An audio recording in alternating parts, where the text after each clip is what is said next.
விக்கி ப்ரோஸின் கோச்சார ப்ரிடிக்ஷன் ஃபாலோவர்ஸுக்கு இனிய நல்வாழ்த்துக்கள். சிம்மராசிக்காரர்களுக்கு செப்டம்பர் மாதம் 2025 எந்த மாதிரியான பலன்களை வைத்திருக்க போகுது? ராசியில் மாதம் முழுக்க சுக்கிரன் இருக்கக்கூடிய ஒரு நல்ல இனிய மாதம் இந்த செப்டம்பர் 2025. எப்பயுமேங்க எந்த மாதிரியான கெடுபல அமைப்புகள் இருந்தாலும் கூட, கோச்சார சனி பகவானின் தாக்குதல் இருந்தாலும் கூட, ராசியும் ராசிநாதனும் சுபத்துவ பலநிலை, அதாவது சுபத்துவ நிலை அடையும் பொழுது அதனை சமாளிக்க முடியும். கோச்சாரத்தில் சனி பகவான் அடியை கொடுத்தாலும் கூட ராசி பலமா இருக்கு, மனம் தெளிவான முடிவு எடுக்குது, உங்களால ஒரு நல்ல தீர்க்கமான முடிவு எடுக்க முடியுது அப்படின்ற தன்மைகள்ல உங்களால சமாளிக்கக்கூடிய ஒரு அமைப்பு இருக்கும்ல. இந்த மாதத்துல உங்களுடைய ராசிநாதன் கன்னி வீட்டில் இருந்தாலும் உச்ச புதனின் வீட்டில் இருக்கிறாரு, சனியின் பார்வையில் இருந்தாலும் உச்ச புதனின் வீட்டில் இருக்காரு, மாதம் முழுக்க சுக்கிரன் ராசியில் இருக்காரு அப்படின்ற தன்மையில எதையும் சமாளிக்கக்கூடிய அமைப்புகள் இருக்கும். இப்ப எதையும் சமாளிக்கக்கூடிய அமைப்பு அப்படின்னா என்ன? இப்ப சமாளிக்க முடியாம இருக்குது இல்ல, அந்த தன்மைகள் ஒரு அளவுக்கு கட்டுக்குள்ள இருக்கிற அமைப்பு. மிக முக்கியமா என்ன, இளைய பருவத்தினருக்கு வேலை இடத்துல வர்ற பிரச்சனை.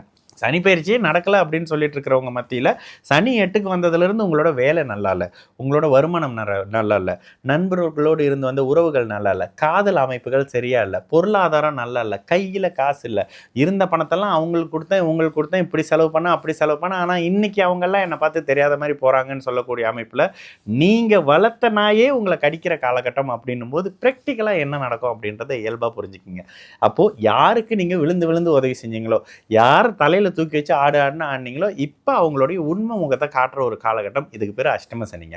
மனம் தெளிவாக இல்லாமல் மதி மயங்கி இருக்கக்கூடிய ஒரு காலகட்டம்னு சொல்வேன். கூடவே இந்த மாதத்தில் 2ஆம் அதிபதி உச்சனாகி 8ஆம் இடத்தோட வேற தொடர்பு. இந்த 8ஆம் இடத்துல இன்னும் இருக்கிற பணத்தை இன்வெஸ்ட்மெண்ட்ல போடு, ஷேர் மார்க்கெட்டில் போடு, ட்ரேடிங்கில் போடுன்னு யாராவது வருவாங்க. தயவு செஞ்சு காசை அப்படியே வச்சுக்கோங்க. இன்னும் 2.5 வருஷம் இருக்குது. 2.5 வருஷத்தில் இப்போ மெதுவாக மகம் நட்சத்திரக்காரங்களுடைய தன்மையும், அடுத்த வருஷம் ஏப்ரல்லேருந்து, அதாவது 2026 ஏப்ரலுக்கு பிறகு அப்படியே பூர்ண நட்சத்திரக்காரங்களுக்கு கடுமையான அமைப்பும் இருக்கும். அப்போ இப்பையிலிருந்தே பணத்தை கையில் இறுக்கி பிடிக்க வைங்க. யாருக்கும் ஜாமீன் கையெழுத்து போடாதீங்க. நண்பருங்க அவருங்க இவருங்க இவரே தாங்க உயிர் அப்படின்னாக்கா 2 வருஷம் முடிஞ்சு அந்த உயிர் இல்லாமல் இருக்கக்கூடிய தன்மை இப்படியெல்லாம் இருக்கும். ஆரோக்கியம் சம்பந்தப்படுற அமைப்புகளில் சில தன்மைகள், கணவன் மனைவி உறவுகளில் 3வது நபரின் தலையீடுனால இருக்கக்கூடிய பிரச்சனைகள் அப்படின்ற மாதிரியான எந்த நேரத்திலையும் ஒரு மாதிரியான மன அழுத்த நிலையில் இருக்கக்கூடிய சிம்மராசிக்காரர்களுக்கு இந்த காலகட்டம், அதாவது இந்த செப்டம்பர்ல ராசியின் சுபத்துவத்தின் காரணமாக மனம் ஒரு அளவுக்கு சந்தோஷமா இருக்குங்க. என்ன வேணுமோ அதை பண்ணிக்கக்கூடிய அமைப்பு இருக்கும். கையில பணத்தட்டுப்பாடு இருந்தாலும் கூட சமாளிக்கக்கூடிய அமைப்பு அப்படின்ற மாதிரி இருக்கும். இன்னும் இளைய பருவத்தினருக்கு இந்த பெட்டில இருந்து எழுந்திரிச்சு வெளியில வர்றதோ, ரூம்லயே இருட்டில் அடப்பட்டு கிடக்கிறதோ, இந்த தன்மைகள் இருக்கும்.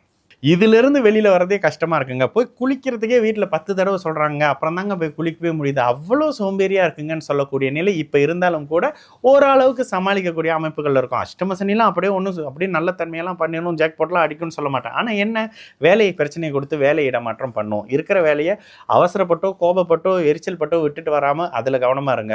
ஓரளவுக்கு வருமான அமைப்புகளை ஒரு அளவு மேனேஜ் பண்ணுற மாதிரியான இருக்கும். என்ன இருந்தாலும் 2ஆம் அதிபதி உச்சமாக இருக்கிறார்ல, உபஜயஸ்தானங்கள் வலுத்திருக்கின்ற தன்மைகளில் எல்லாம் சமாளிக்கக்கூடிய நிலையில் இருந்தாலும் மனம் கடுமையான அழுத்த நிலையில் இருக்கோங்க. இது பள்ளி மாணவராக இருக்கட்டும், பெரியவராக இருக்கட்டும், சிறியவராக இருக்கட்டும், அஷ்டம சனினான் ஒரு மாதிரியான கலக்கம், பயம், அழுத்தம் இருக்க தான் செய்யும். இதனை எந்த மாதிரியான அமைப்புகளில் சரி பண்ணிக்கலாம்? ஒரு உடல் பயிற்சி செய்யலாங்க, ஒரு ஜிம்முக்கு போகலாங்க, ஒரு ஸ்போர்ட்ஸில் ஈடுபடலாங்க, நல்ல உண்மையான கடவுள் வழிபாட நேர்மையான வழியில் பண்ணலாங்கன்ற மாதிரியான தன்மை ஓரளவுக்கு ஆறுதலை கொடுத்தாலும் கூட, அஷ்டம சனியின் தன்மை 3வது நபரை நம்பக்கூடாது, 3வது ஆள்கிட்ட பணத்தை கொடுக்கக்கூடாது, கொடுத்த பணம் திரும்ப வராது, நீங்கள் வேலை செஞ்ச பணமே வரமாட்டேது, இன்க்ரிமெண்ட் அவனு வேற ஒருத்தர்ல உங்களோட உழைப்பை திருடியில வாங்கிட்டு போயிட்டு இருப்பாரு. இந்த அமைப்புகள் அப்படியே இருக்கக்கூடிய தன்மை தான். என்ன மனசுல பரவாயில்ல போங்கடா அப்படின்ற மாதிரியான விரக்தி நிலை இருந்தாலும் கூட சமாளிக்கக்கூடிய ஒரு மாதமாகவே சிம்மராசிக்காரர்களுக்கு இந்த செப்டம்பர் 2025 நிச்சயமாக இருக்கும்.